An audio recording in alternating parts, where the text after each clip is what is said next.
सागर, यीशु दया का बहता सागर, यीशु है दाता महान, यीशु है दाता महान, यीशु है दाता महान, यीशु है दाता महान।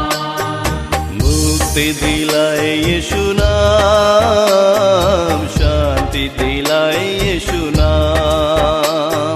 मुक्ति दिलाए यीशु नाम, शांति दिलाए यीशु नाम।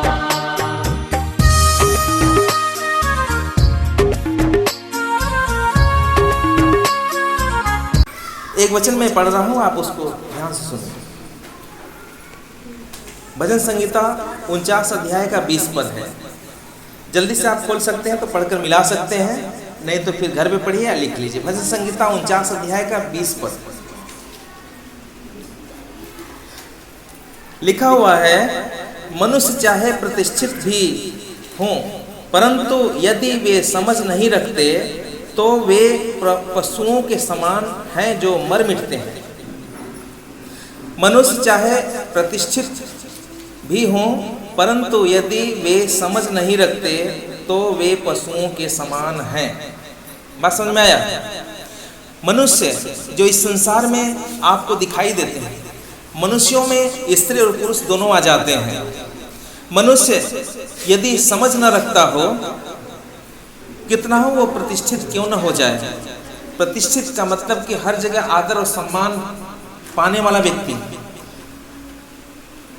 उस मनुष्य के लिए ताली लोग बजाएं। ऐसा मनुष्य जिसको माला खूब पहनाए, फूलों का हार पहनाए, ऐसा मनुष्य जिसके पीछे अनगिनत जनता चले, बहुत जनता का समर्थन हो, उन्हें ऊंचे सिंहासन पे बिठाया जाए, बहुत उनको सम्मान दिया जाए, बहुत बड़ी प्रतिष्ठा उनके लिए किया जाए, वो बहुत ही प्रतिष्ठित व्यक्ति क्यों न हो जाए। यदि वे समझ नहीं रखते हैं, समझ नहीं रखते हैं तो वे पशुओं के समान हैं। हालेलुया। समझ मनुष्यों के लिए बहुत ही जरूरी है, बहुत ही महत्वपूर्ण है। आप एक मनुष्य हैं, आप प्रतिष्ठित व्यक्ति हैं, आपका इज्जत मान सम्मान है। ऐसा नहीं कि आपकी बेइज्जती होती है, आपका सम्मान नहीं होता है। आप अपने आप में बहुत प्रतिष्ठित व्यक्ति हैं, आप खूबसूरत व्यक्ति हैं, आप इज्जतदार हैं। पर यदि आप में समझ नहीं है तो आप के विषय में बाइबल कहता है कि आप जैसे लोग या जिनके अंदर समझ नहीं है, वे लोग पशुओं के समान हैं। यदि हमारी गिनती पशुओं के समान की जाए तो दुख की बात तो होगी ना। हम प्रतिष्ठित व्यक्ति हैं, बहुत ऊंचे कुर्सी पे बैठते हैं, बहुत आदर सम्मान पाते हैं, जनता हमारी जय जयकार करती है, पर हम में समझ नहीं है। हमारे अंदर समझ न रहने के कारण हम परमेश्वर की दृष्टि में, परमेश्वर के पवित्र शास्त्र वचन के अनुसार हम पशुओं के समान गिने जाते हैं। हालेलुया। क्या रह गया उसका इज्जत, कहाँ गया उसका सम्मान? वो तो बहुत विशेष गिना जाता था, बहुत आदर और सम्मान की योग्य दिखाई देता था। पर अभी परमेश्वर का वचन साफ साफ उस व्यक्ति का पहचान बता दिया। परमेश्वर अभी साफ साफ उस व्यक्ति के विषय में आपको मालूम करा दिया कि वो व्यक्ति कैसा है। वचन में हम पाते हैं कि ऐसा व्यक्ति जो समझ न रखता हो, वह पशुओं के समान गिना जाता है। ऐसा हम नहीं चाहते हैं अपने विषय में। क्या आप में से कोई चाहता है कि आपकी गिनती पशुओं में की जाए? हम पशुओं में अपनी गिनती नहीं होने देना चाहते हैं, तो हमें समझ वाला व्यक्ति बनना है। हालेलुया। समझ वाला व्यक्ति बनना है। आप ऐसा व्यक्ति बनिए कि आप में समझ पाया जाए, आप में समझ हो, आप अपने आप में समझ रखते हो। क्या आप अपने विषय में दावा कर सकते हैं कि हम में समझ है? यदि मैं आपसे पूछूं कि क्या आप में समझ है, शांति बनाइए, शांति बने, बोलने का समय नहीं। आप कह सकते हैं कि हम में समझ है, आप यदि कह सकते हैं कि हम में समझ है, यीशु मसीह ने दावे के साथ कहा कि मार्ग, सत्य और जीवन मैं ही हूं, बिना मेरे द्वारा कोई पिता के पास नहीं जा सकता। नहीं जा सकता तो नहीं जा सकता, यीशु ने दावा किया। आप अपने विषय में क्या दावा करते हैं? क्या आप समझ वाले व्यक्ति हैं? क्या आप अपने आप में समझ रखते हैं? यदि आप में समझ नहीं पाया गया तो आप भले ही सम्मान क्यों ना पाते हो, बहुत आपका इज्जत और मान मर्यादा क्यों ना बना हो, लेकिन आप परमेश्वर के वचन के अनुसार एक पशु के समान गिने जाते हैं। तो आइए हम अपनी जांच करें इस वचन के द्वारा, क्या हम पशु समान गिने जा रहे हैं या फिर हम समझ वाले व्यक्ति हैं? आप कैसे जान सकते हैं कि आप समझ रखने वाले व्यक्ति हैं या आप में समझ नहीं है? कैसे मालूम हो पाएगा? आखिर हम कैसे जांच करें? पूछा जाए तो कोई ये नहीं कहेगा कि हम में समझ नहीं है। सभी लोग कहेंगे कि हम में समझ है। आप क्या समझते हैं पास्टर जी? हम में समझ नहीं है? हम में समझदारी है। हर कोई इस बात को कहने के लिए तैयार रहेगा कि हम में समझदारी है, हम समझदार हैं, हम अपने आप में समझ रखते हैं। हालेलुया। पर आइए आप अपने समझ को जांचिए, आप में समझ है या नहीं है। अय्यूब का किताब 28 अध्याय का 28 पद, अय्यूब 28 का 28। तब उसने मनुष्य से कहा, देख, प्रभु का भय मानना यही बुद्धि है और बुराई से दूर रहना यही समझ है। हालेलुया। समझ क्या है? समझ क्या है? बुराई से दूर रहना। बुराई से दूर रहना यही समझ है। आप में समझ यदि है तो आप बुराई से दूर रहने वाले व्यक्ति ठहरेंगे। यदि आप बुराई से दूर रहते हैं तो आप में समझ है।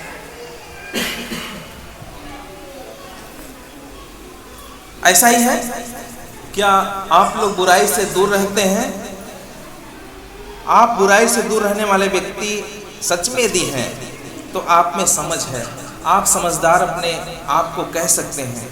आप समझ रखने वाले व्यक्ति हैं। आप अपने विषय में दावा कर सकते हैं, इसलिए कि वचन के अनुसार आप बुराई से दूर रहते हैं। बुराई से दूर रहने वाला ही व्यक्ति अपने आप में समझ रखता है। जो बुराई करने वाला जीवन जीता है वो समझ रखने वाला व्यक्ति नहीं है। फिर क्या है वो? हम वचन के अनुसार पशु समान है। हम लोग इसके पहले पशु समान रहे होंगे, पर अब हम लोग बुराई से दूर रहना सीख लिए हैं। अब हम बुराई से दूर रहते हैं और अपने आप में समझ को कायम रखते हैं। हम बुराई से दूर रहें यही समझ है। हम बुराई से दूर रहेंगे तो समझ रखने वाला व्यक्ति ठहरेंगे। आगे हम देखेंगे नीति वचन 17 अध्याय का 13 पद। जो कोई नीति वचन 17 अध्याय का 13 पद, जो कोई भलाई के बदले में बुराई करे उसके घर से बुराई दूर न होगी। आप अपने घर में क्या चाहते हैं? शांति, खुशी, आनंद, ये सब आप अपने घर में चाहते हैं। आप अच्छे घर को बनाते हैं तो उस घर में, उस अच्छे घर में आप अच्छाइयों को भी देखना चाहते हैं। आप अपने घर में यदि बुराई को नहीं रहने देना चाहते हैं, यदि आप चाहते हैं कि आपके घर में बुराई न पाया जाए, तो इसके लिए प्रार्थना ही नहीं काम करेगा। आपके प्रार्थना करने से, संगति करने से, केवल यीशु का नाम लेने से आपके घर से बुराई दूर नहीं हो पाएगा। पर आपके घर से बुराई तब दूर हो पाएगा जब आप भलाई के बदले बुराई करना छोड़ देंगे। भलाई के बदले क्या करना चाहिए? हाँ, बुराई करना छोड़ देना है, पर करना क्या है? कुछ तो करेंगे ना। भलाई के बदले हमें भलाई करना है।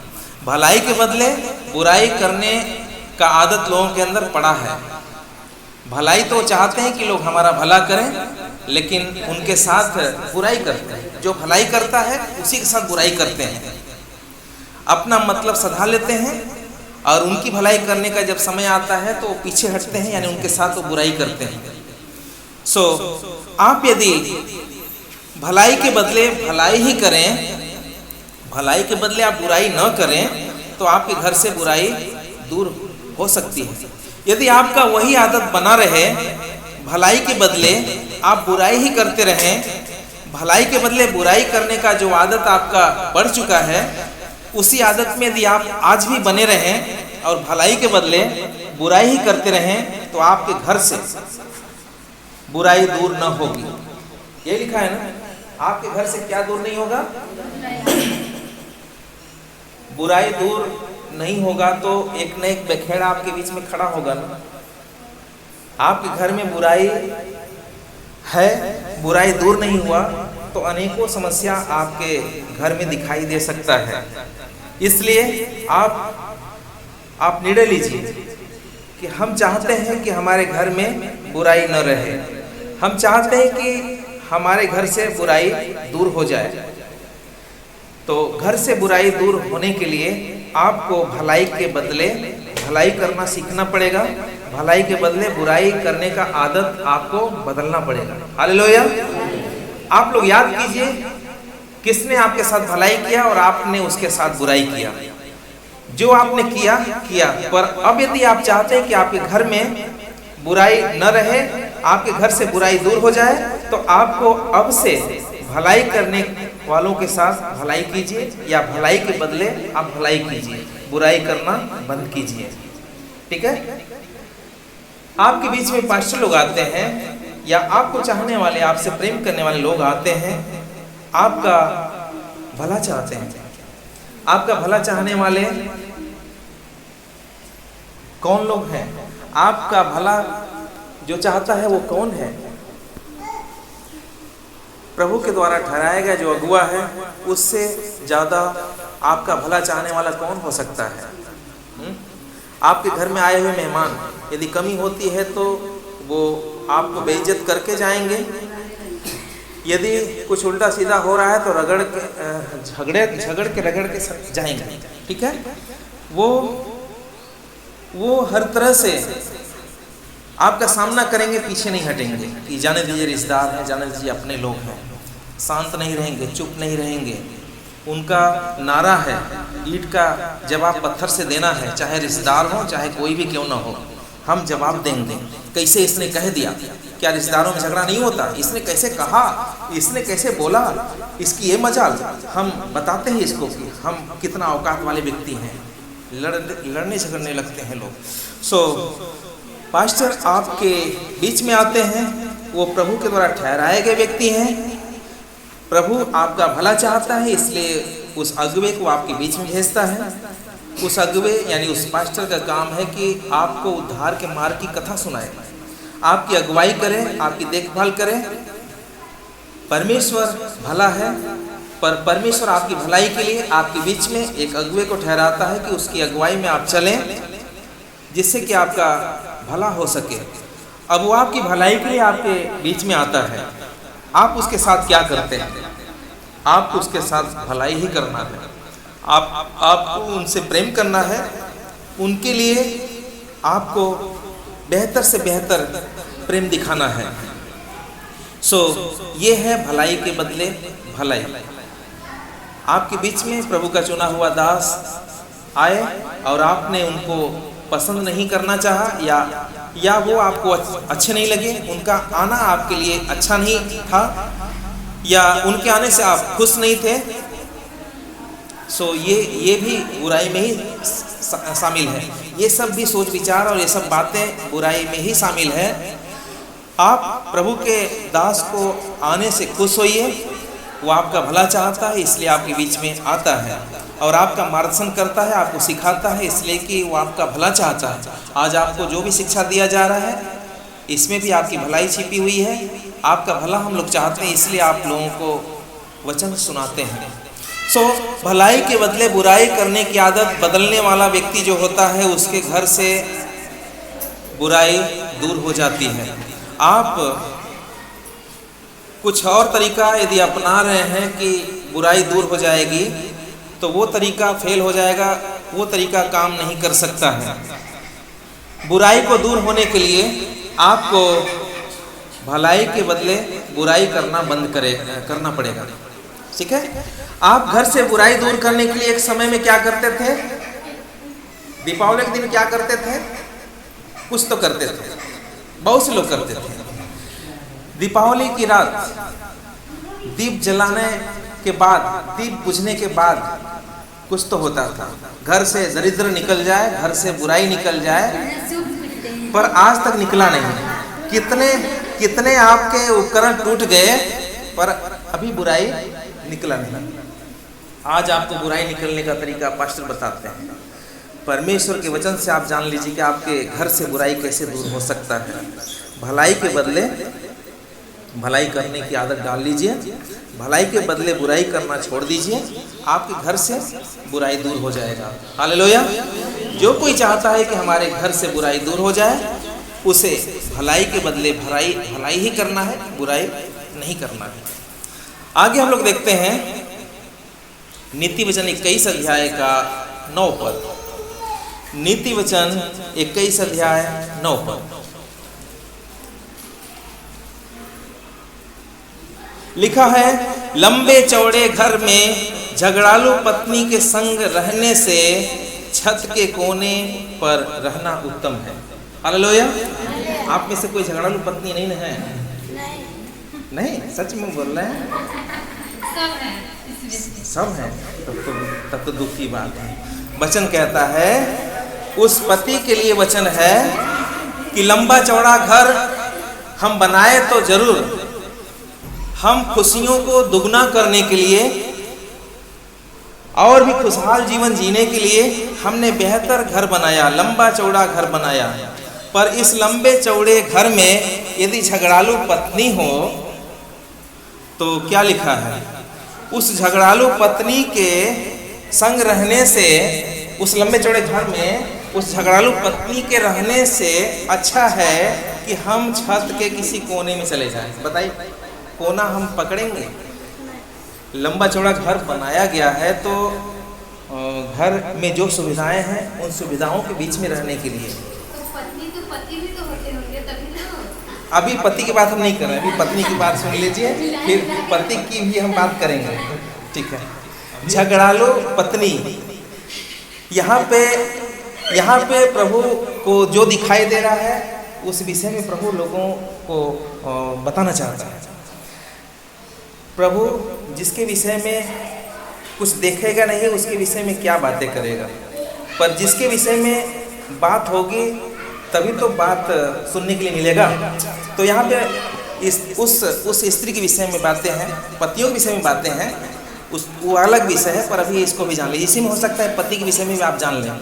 अभी जो इसके पहले आपने वचन सुना वो पति पर भी लागू हो रहा है।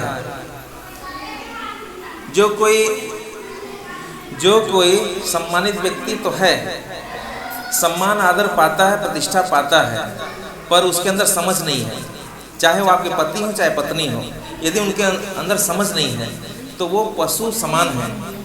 जैसे आप पत्नी यदि अच्छी हैं, आप बुद्धिमान हैं और आप झगड़ालू स्त्री नहीं हैं, झगड़ालू पत्नी नहीं है, तो आप पति के कमियों को आप जानेंगे और पति के अंदर जो कमी रहेगी उस कमी को देख करके आप उनका पहचान बताएंगे। आपने हो सकता है कि अपने पतियों के पहचान को मालूम कर लिया हो और उनकी पहचान का आपने एहसास भी कराया हो कि आप क्या हैं। मैं बोलूँ खुलकर शब्द, क्या बोलती हैं पत्नियाँ, समझ गई ना? हाँ, पतियों का जो पहचान बन पाता है उस पहचान को पत्नियाँ अपने मुंह से बोल देती हैं कि आप क्या हैं। ठीक है, अब समझ गए ना आप क्या हैं। आप लोग बहुत तरह का पहचान मालूम कर लेते हैं अपने पतियों का और उनकी पहचान आप बोल भी देते हैं उनके मुंह के सामने, ऐसा नहीं कि आड़े में, उनके सामने खुद बोलती हैं आप कि आप ऐसे हैं। सो उनकी जो भी पहचान है वो तो आप बोलते ही थे, पर अभी वचन के अनुसार एक पहचान और आप मालूम कर सकती हैं। ये वचन पत्नियों के लिए भी है, पतियों के लिए भी है कि आप सबकी पहचान कीजिए। ठीक है, आप इस वचन से अपने पति की पहचान कीजिए कि वो समझ रखते हैं कि नहीं समझ रखते हैं, और पति भी अपने पत्नी की पहचान करेगा कि उनके अंदर समझ है कि नहीं समझ है। यदि समझ नहीं है, हम में समझ नहीं पाया जाता है, ये इस प्रकार प्रूफ मिल पाएगा या इसका प्रमाण इस प्रकार आपको दिखाई दे पाएगा कि आप, ठीक है। अभी इसके पहले मैं आप लोगों को बताया था कि उस वचन को, भय मानना यही बुद्धि है और बुराई से दूर रहना यही समझ है। बुराई से दूर रहना यही समझ है। आप में यदि समझ है तो आप बुराई से दूर रहेंगे। पत्नी यदि झगड़ालू है तो पति आखिर छत के कोने में क्यों जाकर बैठेगा? सही है तभी तो, सही है तभी तो उसको कोने में प्रभु कहता है जाकर बैठ जाओ। देखिए आप लोग सुनिए, आप लोगों को समझ में आ रहा है, हमें लग रहा है आप लोगों को समझ में आ रहा है, ठीक है। लेकिन आजकल ऐसा नहीं होता है। पत्नी यदि झगड़ालू है तो पति भी कहता हम भी कम नहीं है, होता है ना, ऐसा होता है, और उसी में बात बढ़ता है। लेकिन वचन क्या कहता है कि आप लंबे चौड़े घर को बनाए हैं, तो इस घर में शांति खुशहाली को कायम रहने के लिए आप वचन पर ध्यान दीजिए। आप यदि चाहते हैं कि घर का इज्जत और मान मर्यादा बना रहे, भले ही झगड़ालू पत्नी है, तो आपको तरीका भी बता रहा है प्रभु कि आपको क्या करना है। यदि लंबे चौड़े घर में झगड़ालू पत्नी के संग आप हैं तो ये ठीक नहीं है, ठीक तो नहीं है, पर प्रभु उनको सिखाएगा। ऐसे झगड़ालू पत्नियों को प्रभु सिखाएगा और वो बदल भी जाएंगी। हमेशा एक जैसा पहचान लोगों का नहीं दिखाई देता है, बदलाव तो होता ही है। प्रभु में आने के बाद और भी तेजी के साथ बदलाव होने लगता है। तो लंबे चौड़े घर में झगड़ालू पत्नी यदि है, उसके संग हमें रहना पड़ रहा है, तो बेहतर यही है, हमारे लिए उत्तम यही है कि हम छत के कोने पर रहें, छत के कोने पर रहें, कोने में रह लीजिए, पर झगड़ा मत कीजिए, ठीक है, झगड़ा मत कीजिए। ये पति पर ही तो लागू हो रहा है, पति पर भी लागू हो रहा है कि झगड़ा मत कीजिए। यदि झगड़ालू पत्नी है तो झगड़ा मत कीजिए, बल्कि कोने में आप किसी छत के कोने में आप रह लीजिए, ठीक है। इसी में आप लोगों की बुद्धिमानी है। पर पत्नी जो प्रभु में हो वो भला कैसे झगड़ालू हो सकती है, ठीक है। पत्नी यदि प्रभु का भय रखती हो और बुद्धिमान पत्नी हो, ठीक है। आइए एक और पहचान वाली पत्नी के विषय में लोग पढ़ते हैं। नीति वचन 14 अध्याय का 1 पद। हर बुद्धिमान स्त्री अपने घर को बनाती है। हालेलुया। इस घर को बनाने में यदि उस स्त्री का हाथ है, यानी उस स्त्री ने पूरा भूमिका निभाया है इस घर को बनने में, तो वो पत्नी झगड़ालू कैसे हो सकती है? हर बुद्धिमान स्त्री अपने घर को बनाती है। घर को बनाने वाली कौन सी स्त्री होती है? बुद्धिमान स्त्री होती है। आज घर लंबा चौड़ा इसलिए हुआ कि एक बुद्धिमान पत्नी का प्रयास था और एक बुद्धिमान पत्नी ऐसा करने में कामयाब हो सकी। और मूढ़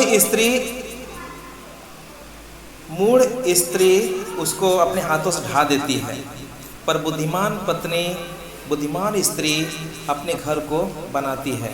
तो घर को बनाने वाली जो स्त्रियां होती हैं, चाहे वो पत्नी के रूप में हो, चाहे किसी बेटी के रूप में हो या बहन के रूप में हो, कोई भी स्त्री घर को बनाती हैं जो बुद्धिमान स्त्री हैं। बुद्धिमान स्त्रियों की पहचान है कि वो घर को बनाएंगे, घर को बिगाड़ेंगी नहीं। हालेलुया। बिगाड़ने का मतलब ये नहीं कि ईंटा पत्थर ढा देंगी। कुछ औरतें होंगी इस गांव में भी जिनके विषय में आप जानती होंगी कि वो घर बिगाड़ू हैं, कितना ईटा पत्थर किसी का ढाया है वो लोग? ईटा पत्थर किसी का ढा ही नहीं है, किसी का कुछ खोद करके या कुछ हिला करके गिरा नहीं दी है, कोई दीवार गिरा नहीं दी है, फिर भी वो घर बिगाड़ू कहलाती हैं। घर बिगाड़ू यानी घर बिगाड़ने वाली ठहरती हैं। सो बुद्धिमान स्त्री घर को बनाती है, पर मूढ़ स्त्री यानी मूर्ख स्त्री अपने ही हाथों से घर को ढा देती है।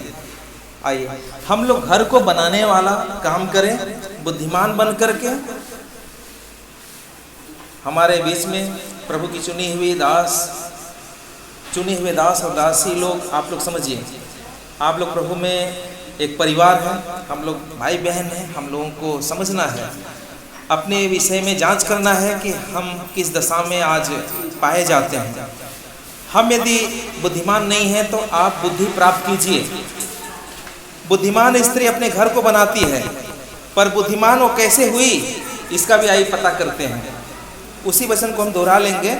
आयु 28 का 28 जो था, उसमें हम पाते हैं कि भय मानना यही बुद्धि है। परमेश्वर का भय मानना यही बुद्धि है। आप यदि कहें कि मैं बुद्धिमान स्त्री हूं, तो क्या आपके अंदर परमेश्वर का भय है? परमेश्वर का भय जिस स्त्री के अंदर है वही बुद्धिमान है। जो परमेश्वर का भय न रखती हो वो बुद्धिमान नहीं, वो मूर्खों में गिने जाएगी। और बुद्धिमान स्त्री जो होती है वो घर को भी बनाती है और परमेश्वर को भी पसंद आती है। ठीक है, यहाँ तक जो शिक्षा हुआ आप लोगों के व्यवहार को लेकर के, आप लोगों के पहचान को लेकर के। प्रभु का धन्यवाद हो कि इस वचन के अनुसार आप लोग सही हैं। आप लोग न तो पशु के समान गिने जाने वाले लोग हैं, न तो आपकी ऐसी दशा है कि आप छत के कोने में रहें, न आप ऐसी स्त्री हैं कि आप झगड़ा करती हैं। देखिए, आप बात समझाने वाली होंगी। कुछ लोगों का आदत होता है ऊंची आवाज़ में बातें समझाती हैं। कुछ लोग होती हैं जो डांट कर समझाती हैं। बच्चे लोगों को यदि ज़्यादा डांटने का काम कर रही होंगी तो उसी में पति भी शामिल हो जाते हैं। उसी अंदाज में वो पति को भी डांट देती हैं। हालेलुया। सो उनका आदत पड़ गया है, बच्चों को जैसे डांटती हैं वैसे पति को भी डांटती हैं। पर हम लोग परमेश्वर का धन्यवाद करें कि जैसे भी हम लोग प्रभु के राज्य में हैं, प्रभु ने हम लोगों को अपनाया है, हम प्रभु के हैं। प्रभु हमारा परमेश्वर हमारा उद्धार करता है। हम आज हो सकता है कि किसी क्षेत्र में गलत हो या कुछ कमी हो, सुधार हो जाएगी। प्रभु हम लोगों को समझ और बुद्धि और भी देता रहेगा, हम हर तरह से ठीक हो जाएंगे। पर आज इस वचन के द्वारा आप लोग अपनी जांच भी कर लीजिए। यदि आप अपने विषय में जान पा रहे हैं कि कुछ कमियां हैं जिसका सुधार करना है, तो आप लोग उसका सुधार कीजिए। इसमें आपके लिए आशीष है। आप घर से बुराई दूर होने के लिए चाहते हैं तो आप भलाई के बदले बुराई करना बंद कीजिए और भलाई कीजिए। और आप यदि चाहते हैं कि आपके पति आपके घर में सम्मानित बन कर के रहें, तो आप झगड़ालू स्त्री या झगड़ालू पत्नी बनकर नहीं रहेंगे। सो इस प्रकार से घर में गड़बड़ी पाया जाता है और गड़बड़ियों वाला घर न कहलाए। ये घर शांति का घर, जैसे यीशु मसीह कहता है कि मेरा घर प्रार्थना का घर कहलाएगा, ऐसा लिखा है। पर लोगों ने क्या कर रखा था, उसे डाकुओं का खो बना रखा था। ये घर भी शांति प्राप्त लोगों का घर कहलाए और इस घर में शांति पाए हुए लोग रहते हैं और शांति पाए हुए लोग आवाज़ नहीं करते हैं। हालेलुया। शांति पाए हुए लोग शांति के साथ आपको दिखाई देते हैं। सो आप लोग प्रभु में शांति पाए हुए हैं, ऐसा पहचान आप लोग औरों को भी दिखाइए। ठीक है, तो अब आपको इस घर में रहने के साथ साथ करना क्या है, आइए हम प्रभु के प्रति अपनी जिम्मेदारी को समझेंगे। ठीक है, अभी आपको अपने प्रति जिम्मेदारियों का एहसास में दिलाया, अभी आप प्रभु के प्रति जिम्मेदारियों को समझिए कुछ समय तक। एक वचन पढ़ेंगे दूसरा इतिहास 31 अध्याय का 4 पद। उसने यरूशलेम में रहने वालों को, याजकों और लेवियों को उनका भाग देने की आज्ञा दी, ताकि वे यहोवा की व्यवस्था के काम मन लगाकर कर सकें। आपने लंबे चौड़ा घर बनाया, या फिर आपने लंबा चौड़ा जमीन खरीदा, या कोई प्रॉपर्टी आपने क्यों ना बनाया हो, आपकी जितनी भी प्रॉपर्टी है सब में हिस्सेदारी बनती है। बनाया तो आप जरूर, लेकिन हिस्सेदार लोग एक दिन सामने आते हैं और कहते हैं मेरा भी हिस्सा है। तो बहन सुशीला, कितने बेटे हैं आपको? तो ठीक है, घर बनाया आपने, पहले से आपके अंदर विचार हुआ होगा कि कहाँ से 2 भाग किया जाएगा? नहीं, दूसरी जगह है। क्योंकि हमसे ऐसा हमारे मन में कभी सोचे ही नहीं थे, लेकिन एक व्यक्ति जो कि हमसे बोला था ऐसा कि आप घर बनाए हैं तो 2 भाग में बनाइएगा। हम कैसा क्यों? तो बोले कि आप भविष्य में आप क्या जानते हैं, लेकिन हम बोले कि हम ऐसा नहीं कर सकते। तो प्रभु का आज्ञा। ठीक है, प्रभु से आप उम्मीद करिए कि प्रभु आपको ऐसा ही दूसरा घर बनाने के लिए मदद करें। ठीक है, आइए हम लोग देखते हैं यहाँ पर याजकों और लेवियों को उनका भाग, जिसका जो भाग बनता है उसको मिलने से कोई नहीं रोक सकता। इस घर में जिनका जिनका भाग होगा वो तो अपना लेगा ही। आपके जमीन में जिनका जिनका जो भाग होगा वो तो लेगा ही। आप ये ना समझे कि केवल आपके बेटे और बेटियों का या आपका भाग होता है। हम जाने इस बात को कि परमेश्वर की ओर से जो ठहराए हुए आपके बीच में आने वाले वे अगुवे होते हैं, वो पास्टर होते हैं, उनका भी एक भाग होता है। आपके जीवन में क्या क्या प्रभु की ओर से प्राप्त हो रहा है, उन सब में उनका भी एक भाग होता है। उनका भाग जब आप उन्हें देते हैं तब वो व्यवस्था के काम को मन लगाकर करते हैं। हालेलुया।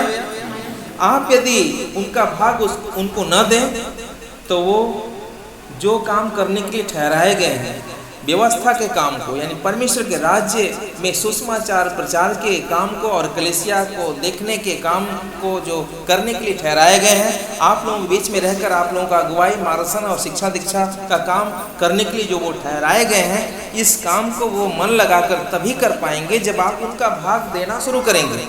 हालेलुया। आप यदि उनका भाग नहीं दे रहे हैं, यहाँ पर लोग याजकों का, लेवियों का भाग नहीं दे रहे थे, तो राजा हिजकिय्याह ने आज्ञा दिया कि आप लोग ये गलती कर रहे हैं। आप लोग याजकों का और लेवियों का उनका भाग दीजिए, उनका भाग उनको दीजिए, ताकि वे मन लगाकर व्यवस्था के कामों को कर सकें। आज सेवकाई के कामों को मन लगाकर बहुत से लोग हैं जो नहीं कर पाते हैं। मन लगा कर के वो तभी कर पाएंगे जब उनको उनका भाग मिलता रहेगा। उनको उनका भाग यदि नहीं मिल रहा है तो वो उस काम में मन नहीं लगा पाएंगे। आप उस खेती में कैसे मन लगा पाएंगे जिस खेती से आपको कोई उपज न मिलता हो? नहीं मन लग पाएगा ना। आप उस काम को मन लगाकर कैसे करेंगे जिस काम से आपको कोई लाभ नहीं होगा? एक पास्टर सेवकाई का काम कैसे कर पाएगा मन लगा करके, जबकि उसका भाग उसको नहीं मिलने वाला है? उसका भाग उसको मिलना चाहिए। ये राजा हुक्म देता है, हिजकिय्याह राजा हुक्म देता है कि मेरे राज्य में ये गड़बड़ी क्यों हो रहा है? प्रजा के लोग ये क्या कर रहे हैं? प्रजा के लोग इतनी बड़ी गलती क्यों कर रहे हैं? ये लोग याजकों और लेवियों का भाग उनको क्यों नहीं दे रहे हैं? जब राजा हिजकिय्याह ने आज्ञा दिया है कि उनको उनका भाग दिया करो, उनको उनका भाग मिलना चाहिए, इसलिए कि वो व्यवस्था के कामों को मन लगा करके कर सकें। ठीक है, आगे हम लोग देखते हैं।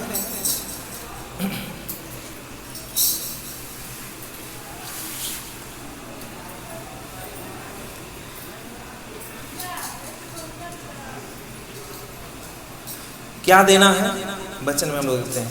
यहेजकेल 44 अध्याय का 30 पद। आप लोग ये ना समझिए कि यीशु मसीह के पीछे चलने के लिए हमें केवल गीत गाना सीख लेना है और ताली बजाना है, संगति करना है, इतना ही प्रभु चाहता है।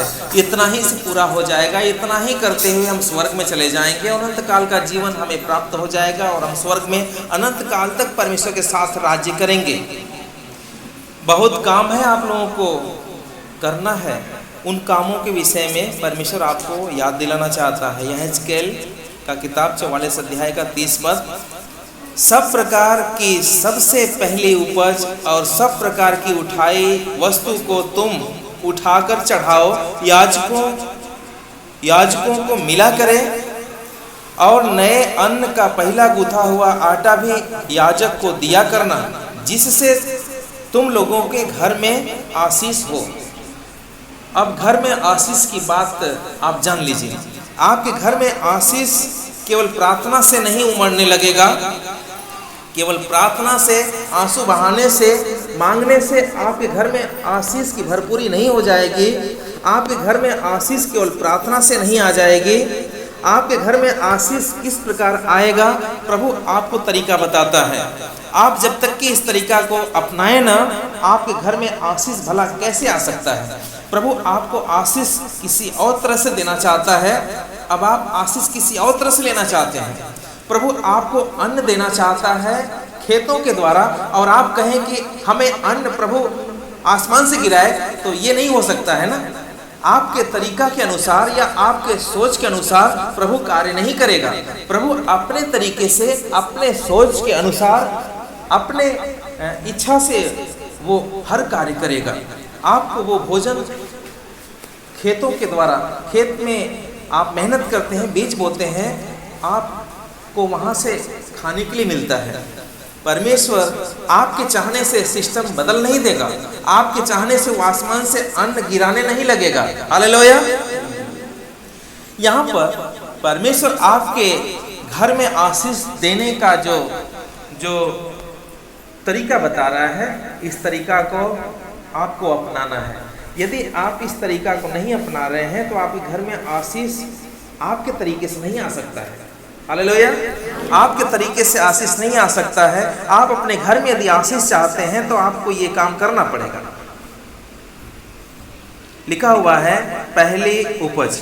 आपके पास खेत है, खेत में आप मेहनत करते हैं, वहां से आपको जो उपज मिलता है, पहला उपज, पहला तोड़ या पहला वहां का जो आप ला रहे हैं, खेत में से लेकर के जो पहली बार आप ला रहे हैं, ऐसा नहीं कि पहला उपज जो है, जैसे आप भिंडी का खेती करते हैं, कितनी बार भिंडी फलता है।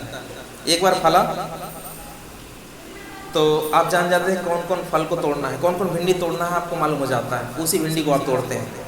जो अभी वो पूरा तैयार नहीं हुआ है, बढ़ा नहीं है, उसको आप छोड़ देते हैं अगले तोड़ के लिए, अगली बार उसको तोड़ेंगे।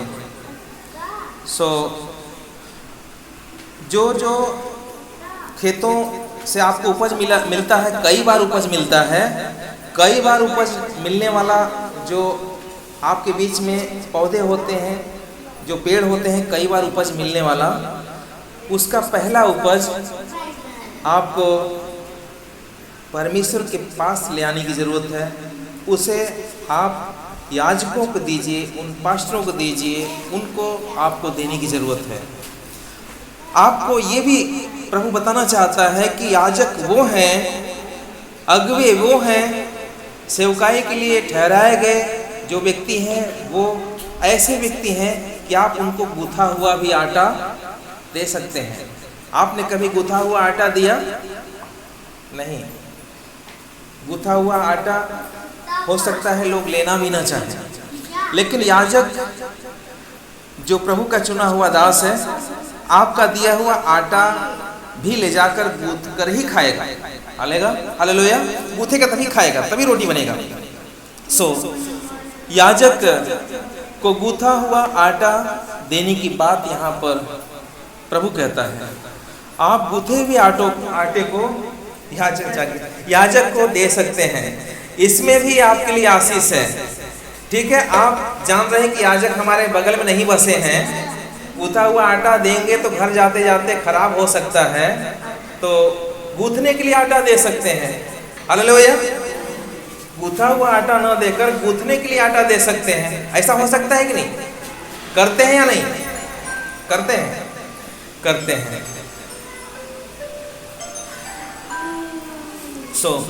याजक वो हैं जिनको हम गूथा हुआ भी आटा दे सकते हैं। जिनको हम गूथा हुआ आटा दे सकते हैं तो उनको गूथने के लिए आटा देना हमारे लिए बड़ी बात नहीं है। जिनको हम गूथा हुआ आटा दे सकते हैं तो उनके लिए बिना गूथा हुआ आटा क्या चीज़ है दे सकते हैं। उन याजकों को, उन प्रभु के दासों को, उन पास्टरों को जो हमारे बीच में रहकर हम सब की अगुवाई करते हैं, उनके लिए ऐसा करना है। ऐसा जब करेंगे तब आपके घर में आशीष होगी। आप घर में आशीष होने के लिए क्या ऐसा करना चाहेंगे? उठाने की भेंट आप उन याजकों को देना चाहेंगे। उठाने की भेंट यानी आप जो कुछ भी खाते पीते हैं उस याजक का भी उसमें भाग है। जान लीजिए, हो सकता है आप लोग न सीखे हों। आप साबुन तेल लगा रहे हैं, उसमें भी याजकों का भाग होता है। हालेलुया। आपके पास्टर का भाग उसमें भी होता है। अब पास्टर आपके घर में आकर के नहाएं तब उस साबुन का इस्तेमाल करें।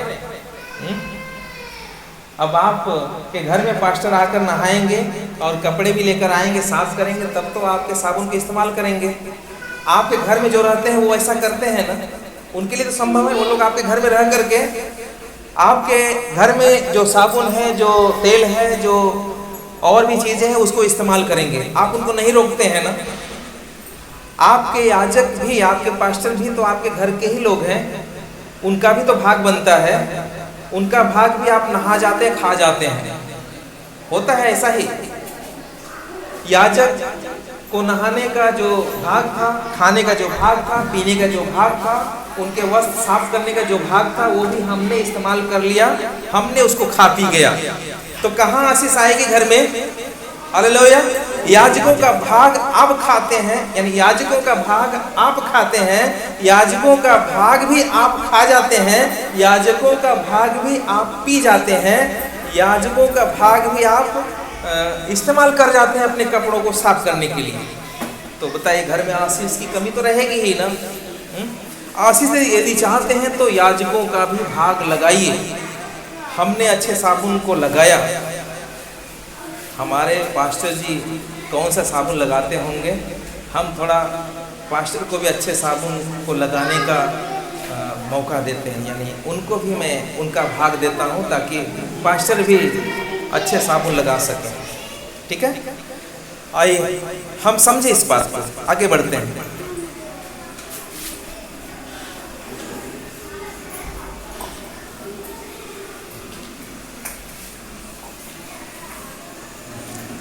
देखिए, राजा हिजकिय्याह जब दिया है आज्ञा इन लोगों को देने के लिए, तब लोगों ने भेंट लाना शुरू किया।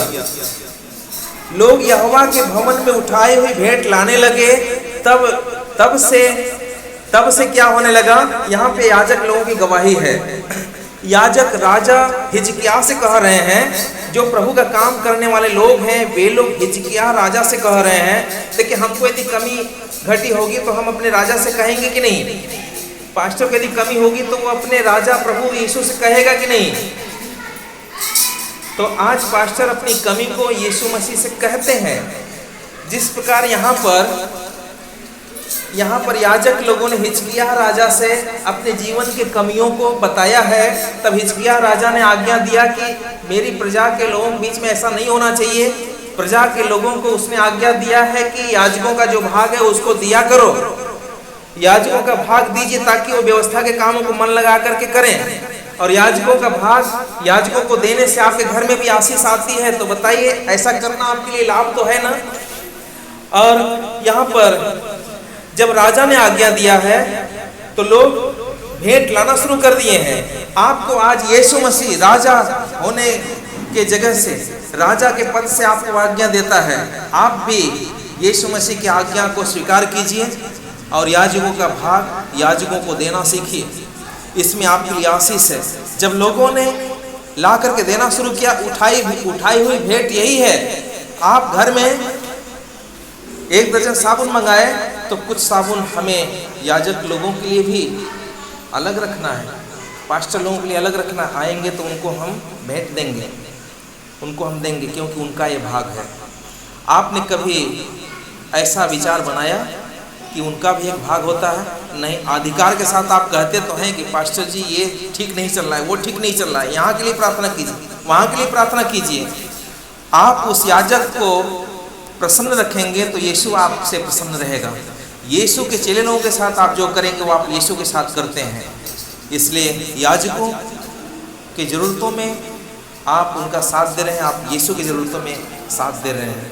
यहाँ पर लोगों ने जब लाना शुरू कर दिया है तो उन्होंने मालूम है क्या गवाही दिया? ध्यान सुनिए। याजक लोग कह रहे हैं जब से लोग भेंट लाने लगे हैं तब से हम लोग पेट भर खाने को पाते हैं। हालेलुया, पेट भर खाने को पाते हैं। खुशी हो रही है सुन करके ना? इसका मतलब कि याजक लोग बड़ा दुख में थे। याजक लोग व्यवस्था का काम करने वाले लोग जो थे हिजकिया राजा के समय में, लोग यानी प्रजा के लोग जो याजकों का भाग याजकों को नहीं देते थे, उसका असर मालूम है कहाँ तक पड़ रहा था? याजक लोग आधा पेट खा करके, कम खा करके, भूखे रह करके व्यवस्था के कामों को करते थे। आज भी ऐसे पास्टर हैं जो भूखे रह करके सेवकाई करते हैं। हम ही जाते हैं घर से बिना खाए निकल जाते हैं, गांव में जाते हैं, 3-3 गांव देखना है, हर जगह बिस्कुट पानी ही मिलता है, बिना खाए रह लेता हूँ, सेवा करके मैं घर जाता हूँ। बहुत भूख लगता है कहीं नाश्ता कर लेता हूँ, नहीं तो सीधे घर चला जाता हूँ। ठीक है, तो याजक लोग घर भी यदि जाएं तो समय से भी नहीं पहुँच रहे हैं तो फिर कैसे खाएंगे? ठीक, वो खाना खाने वाले समय में तो खाएंगे, पर दिन भर का यदि भूखे रहेंगे तो वो दोनों टाइम के इकट्ठे खा सकेंगे नहीं। इकट्ठा तो फिर 1.5 गुना तो कर ही लेंगे, हो जाएगा ना। यदि सुबह हम 2 किलो खाते हों और दिन भर ना खाएं तो रात में कितना खाएंगे? 3 किलो खाएंगे। 3 किलो नहीं खाते हैं? अरे आप लोग 1 किलो तो पानी पी जाते हैं। ठीक है, जितना भी खाते हैं उसका हमें अंदाज नहीं है, पर आप देख लिया यहाँ पर वचन को आप ध्यान से समझिए। याजक लोग गवाही दे रहे हैं अपने राजा से। हम भी अपने राजा से कहने पाएं, यीशु मसीह से कहने पाएं, प्रभु आपकी प्रजा, आपके लोग जब से उठाई हुई भेंट लाने लगे हैं तब से हम लोग पेट भर भोजन खाने लगे हैं। हालेलुया। क्या आप सुनना चाहते हैं याजकों के मुंह से, पास्टर लोगों के मुंह से कि हम पेट भर भोजन खा पाते हैं? क्यों खा पाते हैं? क्योंकि प्रजा के लोग उठाई हुई भेंटें लाते हैं, प्रजा के लोग मेरा भाग देते हैं, इसलिए अब हम पेट भर खा पाते हैं। हालेलुया। आपने कभी पास्टर लोगों से पूछा, पास्टर जी आप पेट भर खा के आते हैं? आप हमेशा पेट भर खाते हैं या कैसी व्यवस्था है आपके घर की? पूछते हैं? नहीं पूछते हैं। आपकी जिम्मेदारी है, प्रजा के लोगों की जिम्मेदारी है कि याजकों का भाग दें ताकि याजक लोग भर पेट खा सकें।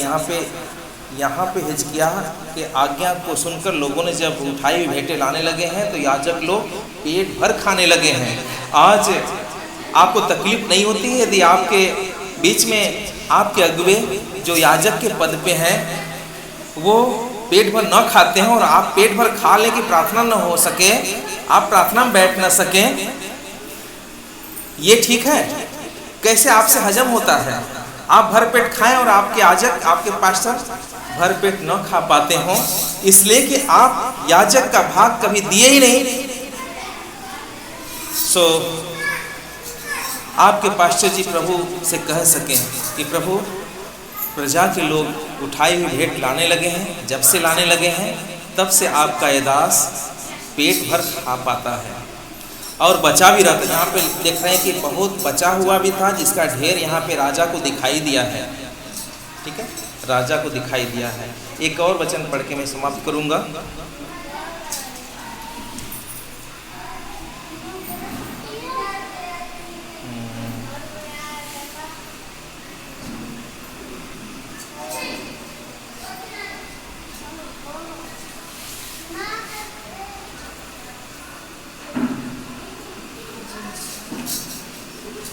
हाँ हाँ, ये पढ़े 10 का 37। नहम्याह नहीं पढ़े हैं। नहम्याह का किताब है 10 अध्याय का 37 पद। ठीक है, इसको पढ़ लेते हैं। मैं पढ़ता हूँ, आप लोग सुनिए। अपना पहला गुथा हुआ आटा और उठाए हुए भेंटे और सब प्रकार के वृक्षों के फल, सब प्रकार का, जामुन हो, आम हो, अमरूद हो, सब प्रकार के वृक्षों और नया दाखमधु हो, यानी अंगूर की खेती जहाँ हो रहा है वहाँ के लिए बातें हैं। टटका तेल, कच्ची घानी का पेराया हुआ टटका तेल, आपके सरसों का पेराया हुआ टटका तेल, लिखा हुआ यहाँ पे टटका तेल अपने परमेश्वर के भवन की कोठरियों में याजकों के पास और अपनी अपनी भूमि की उपज का दशमांश लेवियों के पास लाया करें। आज पास्टर लोग याजक भी हैं, लेवी भी हैं। परमेश्वर अपने चुने हुए दासों को कहता है कि आप राजपद अधिकारी हैं और याजकों की समाज हैं। सो ऐसे याजक जो आज आपके बीच में पाए जाते हैं, आपके लिए मेहनत और परिश्रम करते हैं, वो याजक भी हैं, लेवी भी हैं, वो पास्टर भी कहलाते हैं। पास्टर कहला रहे उसी में सब आ जाता है, याजक लेवी उसी में सब कुछ सारे पद आ जाते हैं। सो यहाँ पर आपके पास्टर होने के साथ साथ वो लेवी भी हैं। लेवी देखिए यहाँ पे क्या लिखा हुआ है, अपनी भूमि की उपज का 10वां अंश लेवियों के पास लाया करेंगे, क्योंकि वे लेवी हैं जो हमारी खेतों के सब नगरों के 10वां अंश लेते हैं। हालेलुया। आपके पास्टर होने के साथ साथ और क्या है? लेवी। बोल पा रहे हैं? लेवी। आपके पास्टर होने के साथ साथ वो लेवी भी हैं, और लेवियों के पास लोग अपने खेतों का 10वां हिस्सा, यानी सभी चीज़ों का 10वां हिस्सा लोग ला रहे हैं। वो आखिर है क्या? प्रार्थना करने वाले ही व्यक्ति हैं ना पास्टर लोग। आइए पास्टर जी प्रार्थना करिए, आराधना में ले चलिए, जाइए।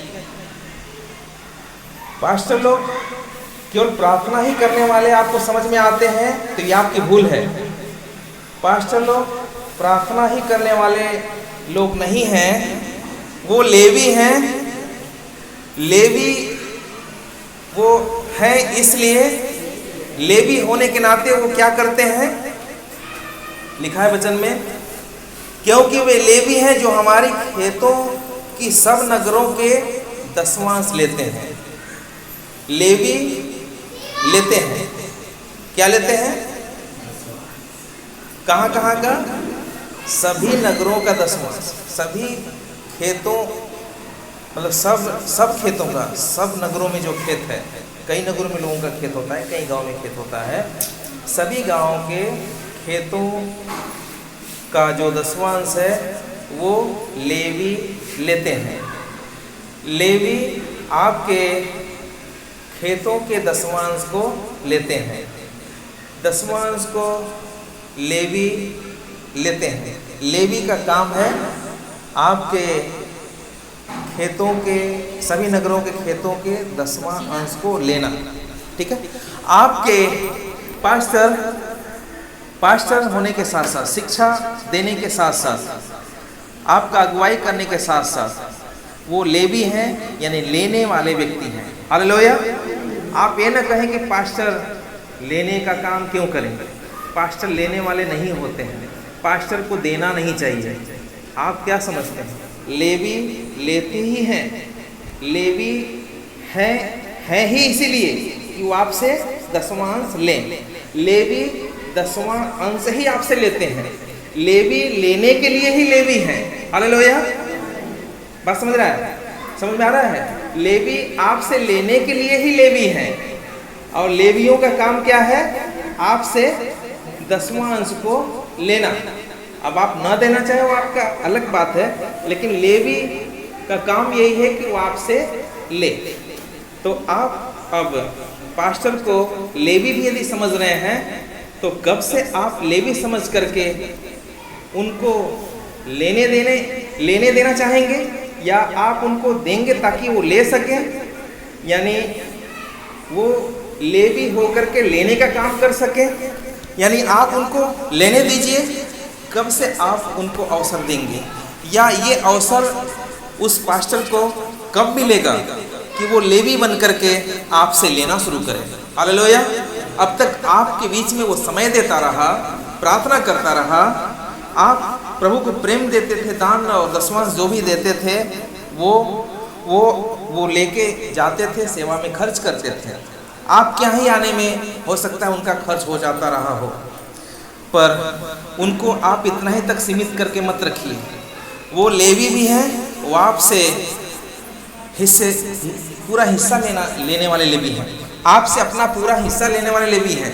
लेवियों का हिस्सा होता है 10वां भाग, और 10वां भाग लेवी लोग लेते थे, और आज भी लेवी लोग ही 10वां भाग लेते हैं, और उनको लेने का काम आपको करने देना है, और उनको लेने का अवसर आपको देना ही पड़ेगा, क्योंकि वे लेवी हैं।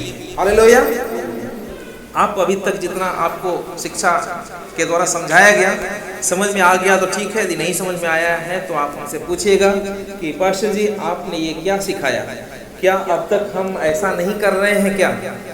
आप लोग कर रहे होंगे, लेकिन चतुराई और चालाकी देखा जाता है हर जगह लोगों के बीच में अभी भी पाया जाता है। चतुराई और चालाकी दूर नहीं हो पा रही है। आप विश्वास योग्यता के साथ अच्छे ढंग से हर काम कीजिए। जिसका जो भाग है आप उसको विश्वास योग्यता के साथ देते हैं। एक भाई का हिस्सा आप सही बांटना चाहते हैं, वैसे आप याजक और लेवियों के विषय में भी ध्यान दीजिए। वो परमेश्वर की ओर से हैं, वो आपके लिए महत्वपूर्ण हैं। उनके प्रति आपकी क्या जिम्मेदारियां हैं, उन जिम्मेदारियों को आप अच्छे ढंग से निभाइए। आप उनके प्रति अपनी जिम्मेदारियों को अच्छे ढंग से निभाएंगे तो इसमें आपके लिए बड़ा आशीष है। बड़ा घर होने के साथ साथ लंबे चौड़े घर होने के साथ साथ लंबा चौड़ा आपके लिए प्रभु की ओर से आशीष भी प्राप्त होता रहेगा। हालेलुया। प्रभु आप लोगों को आशीष करें। जय मसीह की।